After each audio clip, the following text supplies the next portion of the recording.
What if Aristotle had AI and finished his work? Every field of science, philosophy, and politics unified, complete, and published before the year was out. One man. Every answer. And that might be the most terrifying sentence in human history. To understand why, you have to understand what Aristotle actually was. Not a philosopher in the cozy, armchair sense. A machine. A one-man intellectual empire.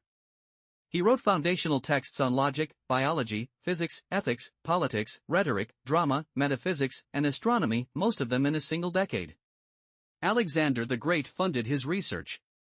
He dissected animals no Greek had ever named. He invented formal logic from scratch.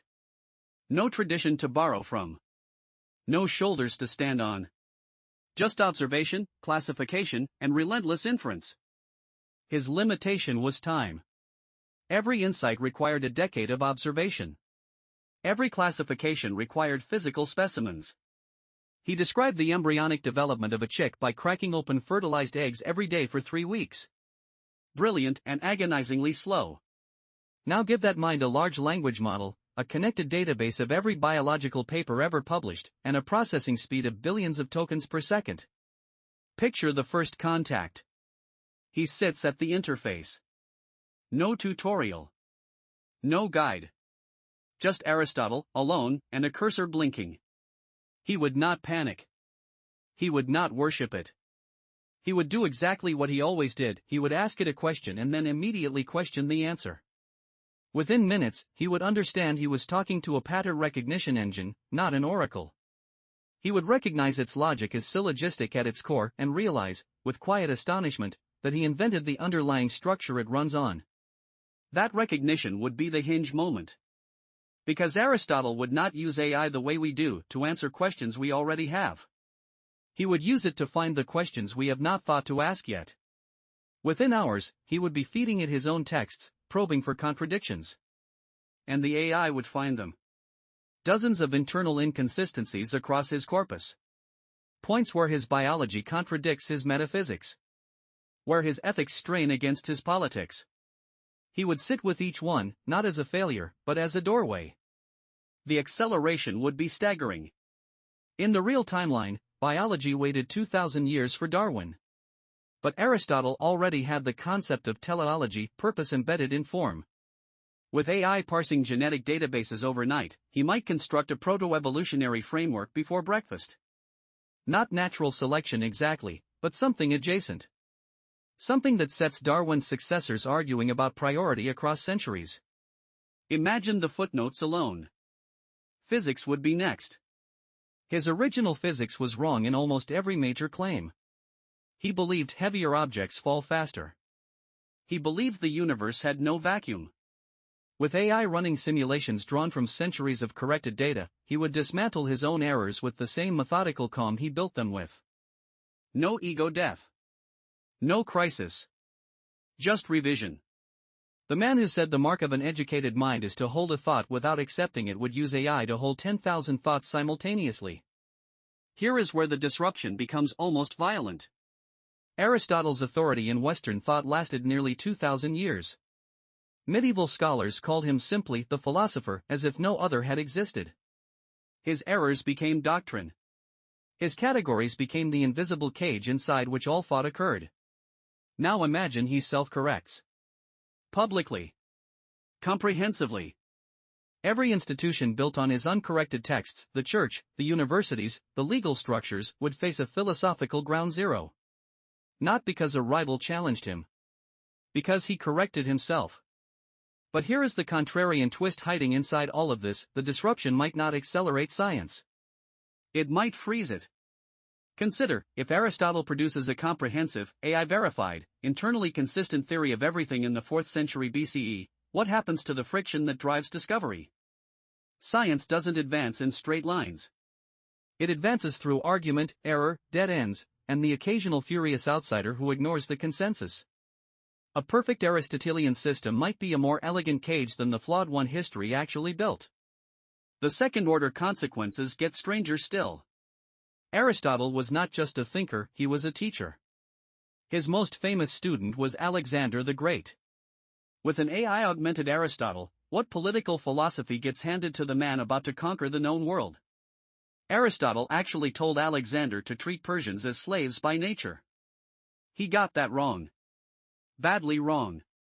An AI-corrected Aristotle, having processed the full ethnographic and philosophical record, might hand Alexander something closer to cosmopolitanism or political ethics without ethnic hierarchy. One teacher. One conversation. The entire arc of Western Empire, rewritten. Then consider what the AI itself becomes in his hands. Aristotle's deepest obsession was categorization, the belief that reality has a rational structure and that the human mind can map it completely. He would not rest until the AI had been used to build a unified ontology, a master classification of everything that exists. And he might actually get close. Modern knowledge graphs, semantic networks, and large-scale ontologies are, in essence, Aristotelian projects running on silicon. He would recognize his own blueprint in the machine and push it to its logical terminus. But the strangest consequence of all might be this: Aristotle with AI would eventually confront the question Aristotle without AI never had to answer. Not, what is everything, but what is understanding? Because the machine can pattern match across all of biology without understanding a single cell. It can argue ethically without caring about a single human being. And Aristotle, who defined the soul as the form of a living body, would be forced to ask whether the thing helping him think actually thinks. This is what the scenario finally reveals, not about Aristotle, but about us. We have built tools of staggering cognitive power, and we are asking them questions about the natural world, about ethics, about meaning. Exactly what Aristotle did. The tools have changed by an almost incomprehensible magnitude. The questions have not moved at all. We are still asking what things are made of, how we should live, and what separates a thinking thing from a thing that merely processes.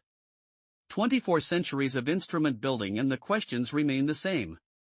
Aristotle believed that all human beings by nature desire to know. Not to have answers.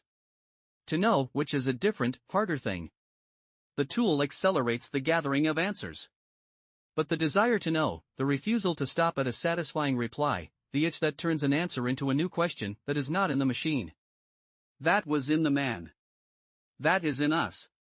And no upgrade changes it. There is one more thing. Aristotle's Lyceum was destroyed. His library was looted, buried, and partially lost. Almost a third of his work survives only as lecture notes taken by students. We do not have everything he wrote. We have the outline of a mind. And even that outline bent the entire trajectory of Western civilization. Imagine the complete version. Imagine the version that could not be buried, that existed in distributed form across a network no army could loot. The fragility of knowledge is something history usually gets to exploit. With AI, Aristotle closes that vulnerability forever. So we return to where we began. Every field of science, philosophy, and politics unified, complete, and published before the year was out. One man. Every answer. The terror in that sentence is not about Aristotle. It never was. It is about what it means for the rest of us, for every scientist who found meaning in the struggle toward a truth not yet known, for every philosopher who built a life around a question that resisted resolution. If a single mind with sufficient tools can close all the doors, what is left for the rest of humanity to do? What are we, if not the searchers? Every field of science, philosophy, and politics unified, complete, and published. One man. Every answer.